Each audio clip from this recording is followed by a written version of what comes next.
Ashama harka fuunee daawwattoota keenya kabajamoo viidiyoo haariyaan walitti deebineeti jirra.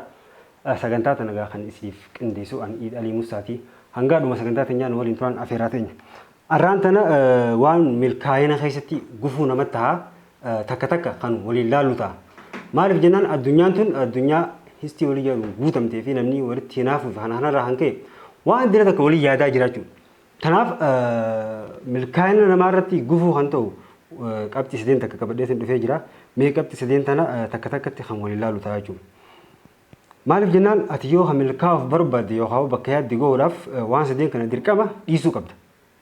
Waan sadeen kana dhiisuu baannaan gufuu si ta'a milkaa'ina keessattis gufuu ta'etti akka ati bakka yaadde san hin geenye si godha jechuudha. Inni takkaffaadhaa ana malee guddaan keenya nama waan bareedaa hunda ifiin feena. Makiinaa bareedduu yoo garre ana malee aangoo yoo garre ana malee maallaqa guddaa tokko yoo garre ana malee intala bareedduu tokko yoo garte ana malee gurbaa bareedaa tokko yoo garte ana malee waan bareedaa hunda aanuma qofaa jechuudha. Selfish nama selfish jaanii waan akkanaa kana.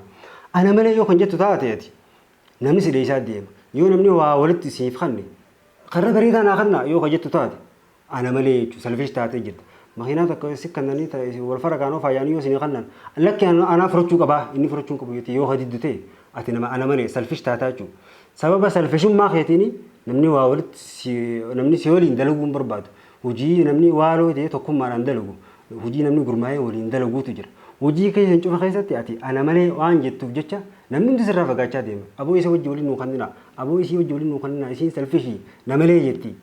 Waliin nuu kannina je'eeti si homataa jechuudha. Sababa kanaanii namarraa adda fagaachaa deemta. Milkaa'ina keessarraayis fagaachaa deemta. Sababa selfishummaa keessatti gufuu sitti taa'aa jechuudha. Akka milkooyineef. Selfishummaa kun jechuudha. Kanaaf yoo dandeessan gadi dandeessatti selfishummaa dhiisuu yaali. Maaliif jennaan waan ifiin jaallatte obboleessaan jaalladhu ni jirtu kunis. Waan cuba ana malee yoo hojjettu taate namni si dheessaa deema milkaa'ina keessatti gufuu ta'a kunis. Inni lammaffaadhaa narraan malee. Kunis waan ajaa'ibaati. Narraan malee jechuun waan takka gargaaruu ni dandeessa. Osoo gargaaruu dandeessu waan kanatti ati aangoo qabaachuu dandeessa, ogummaatti qabaachuu dandeessa yookaan nama waan sin dalagu beekuu dandeessa.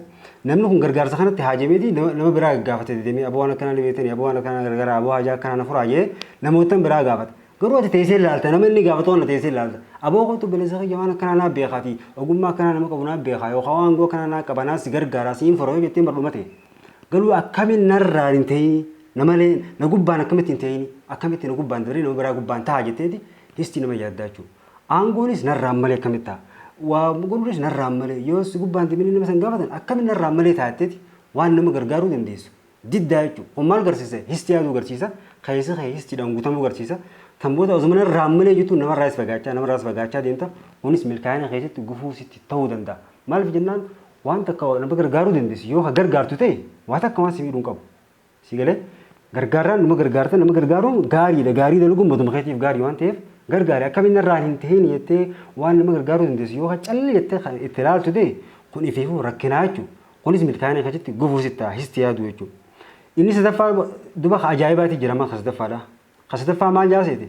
Akkamitti jechuun akkamitti joohuun geesse afaanii bee akkamitti ilaala immooshin taatee jetta akkamitti jennaan duru histi asiin if keessaa burqisiistee histi yaaduu eegalte jechuudha. Akkamitti fakkeenya tokko si haa kaasu ati magaalaa guddittii takka galu jirtaa jennu. Namni tokko si duubaa ka'eeti baadiyyaa dhufee magaalaa guddittii tana si bira gala. Osuma si bira jiraatu gaahireen tun qooda rabbiitti riskii tana rabbiin namaa kannaami. Oduma ati si bira dalagu oduma si bira jiraatu ati baadiyyaa fiddeef dalagachitee si bira hojjeta namni kun. Osuma si bira hojjetuuti rabbiin riskii itti kannee ka'ee makiinaa fi mana bita. Ati garuu mana kiraa keessa galu jirta makiinaa siin qabdu lafa deemtaa jechuudha.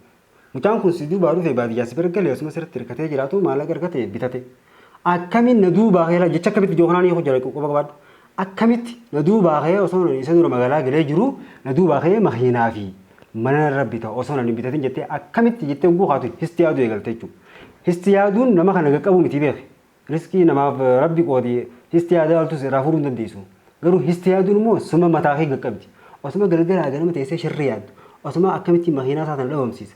Osuma isa rabbi akkanaa godhu akkamitti na duubaa ka'ee inni mana bita. Akkamitti na duubaa ka'ee makiinaa bita. Akkamitti na duubaa ka'ee waan akkana argata. Osoo na sirra jiru jetteeti histi yaaduu eegaltaa jechuudha. Aboo alhamdulillah baga rabbii sitti dabale. Riskii rabbiin namaa kanna. Ammallee sitti haa dabalu maashaallah jettee yoo gammaddeef maa rakkoo qaba. Akkamitti na duubaa ka'ee bakka bita kaasii duubaa ka'ee riskii rabbi sii qoode fedhe isaa qoode adda. Atillee gaafa rabbi sii qoode numa argatte riskii ta'e. garuu ammoo akkamitti jettee histi yaaduu gaafaati eegalte histi yaaduu fi hammeenya yaaduun gaduma si qabdi malee si guddisuu beeku.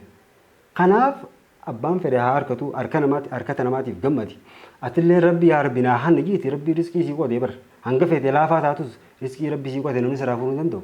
Hangam feete humna qabaattee jabaa taatus riskii rabbi nama biraatii qoodee utaaltu siin fuudhu tana qofa qabaadhuun siin jaa. Tanaaf yoo dandeesse jecha sadeen amma isin hima kan ofirraa eegaa. Ana malee narraan malee akkamitti jecha sadeen kana yoo milkaa'uu barbaadde guutumatti of keessaa dhabamsiisi. Maaliif jennaan jecha sadeen kun jecha isa gudubbattee waan histi takkaas keessaan si burqisiisu jechuudha. Histi takkaas keessaan si maddisiisa akka namatti hamtuu yaaddu si warra. Kanaaf yoo dandeesse jecha sadeen kana ofirraa murii keessa keetillee gammachuu argata keessa keetillee raahaa argata jechuudha. Nu hubattan jeetiin amanagaa dhaggeeffattoota daawwattoota kiyyaa waan na dhaggeeffataniif guddaa galatooma isin jecha viidiyoo babbareedaa akkana hedduun isiniif qabadhee jira. Chaanaala kanaaf yoo kan haarii taatan taate sabskiraayib godhaa sheer laayik waliif godhaan isiniin jaa guddaa galatooma viidiyoo biraatiin hanga walitti deebinutti nagaa naa jiraadhaan isiniin jaa.